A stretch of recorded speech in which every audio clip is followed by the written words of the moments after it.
স্বপ্নের আলপনায় তোমাদের সবাইকে জানাই স্বাগত। আজকের গল্প বুদ্ধি করে বাঁচা।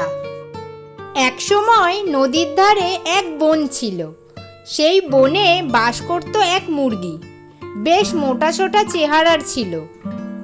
সারাদিন সে দানা খুঁটে খায় আর সকালে বিকালে নদীতে যায় জল খেতে।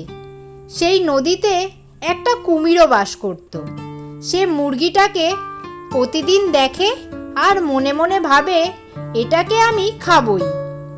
একদিন সুযোগ বুঝে কুমিরটা যেই না মুরগিটাকে ধরতে পা বাড়িয়েছে, অমনি মুরগিটা বলল, ছি ছি, আমাকে খেও না দাদা, আমি যে তোমার বোন।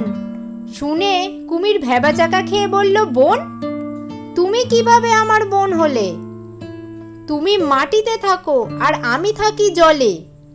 মুরগি বললে, তাহলেই তুমি আমার দাদা আর আমি তোমার বোন। কুমির বললে, মুখে বললে তো চলবে না, প্রমাণ দিতে হবে। মুরগি তখন পড়ল মহাবিপদে। প্রাণ বাঁচাতে সে যতই কুমিরকে দাদা ডাকুক, সত্যি সত্যি তো আর সে কুমিরের বোন নয়। তাই আমতা আমতা করে কিছুক্ষণ ভাবল। এমন সময় হঠাৎ তার মাথায় একটা বুদ্ধি খেলে গেল।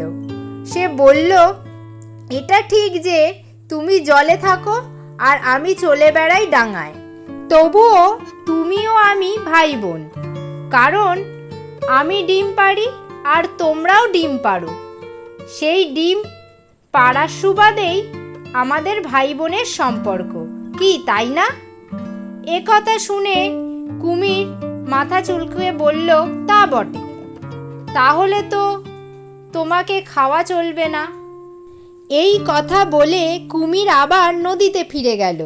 আর মুরগি তখন কুমিরের হাত থেকে ছাড়া পেয়েই কোকর কোক বলে দৌড় দিল বনের দিকে। উপদেশ: বিপদের সময় বুদ্ধি করে বিপদ থেকে উদ্ধার পেতে হয়। আজকের গল্পটা তোমাদের কেমন লাগলো সেটা অবশ্যই আমাকে কমেন্টে লিখে জানাবে। আর ভালো লাগলে লাইক ও শেয়ার করবে।